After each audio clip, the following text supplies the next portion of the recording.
ഈ ആവശ്യമില്ലാതുള്ള ഈ ആക്ഷേപങ്ങളും കാര്യങ്ങളൊക്കെ ആയിട്ട് നടക്കുന്ന പലരും ഉണ്ട്. ഒരുമാതിരി ചൊറിഞ്ഞു വരുന്നുണ്ട് നിന്റെ വർത്താനം കേട്ടിട്ട്. കുറെ ആൾക്കാർക്ക് കുറച്ച് നാളുകൊണ്ടുള്ള പ്രശ്നമാണ്, മോൻ ഇത്രയും പൈസ ഉണ്ടാക്കിയിട്ട് ഈ അമ്മ എന്തിനാ തൊഴിലുറപ്പിന് പോകുന്നതെന്ന്.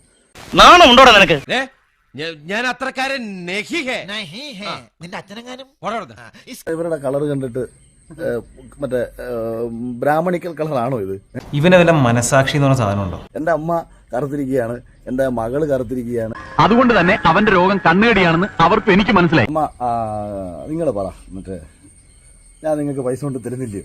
ഇഷ്ടം പോലെ എൻ്റെ മോന് എന്താവശ്യങ്ങളും അവൻ നിറവേറ്റി തരുന്നുണ്ട്. പക്ഷേ ഞാൻ തൊഴിലുറപ്പിന് പോകുന്നത് അത് എൻ്റെ ഒരു മനസ്സിൻ്റെ സന്തോഷവും എൻ്റെ കൂട്ടുകാരുമായിട്ട് എനിക്ക് ചെലവഴിക്കണം. അല്ലാതെ എൻ്റെ കാര്യങ്ങളെല്ലാം എൻ്റെ മകനാണ് എത്രയോ വർഷങ്ങൾ കൊണ്ടേ നോക്കുന്നത്. പറഞ്ഞത് കേട്ടോടാ, അന്തസ് വേണോടാ, അന്തസ്. അല്ലാതെ തൊഴിലുറപ്പിന് പോയി കൊണ്ടുവന്നല്ല ഞാനിപ്പം ജീവിക്കുന്നത്. പക്ഷെ എനിക്ക് തൊഴിലുറപ്പിന് പോകണം എന്ന് വെച്ചാൽ എൻ്റെ ഒരു മാനസിക ഉല്ലാസം അത്രയേ ഉള്ളൂ. അല്ലാതെ ആൾക്കാർ പറയുന്നവർ എൻ്റെ മോൻ നിർബന്ധിച്ച് എന്നെ പറഞ്ഞു വിടുന്നില്ല.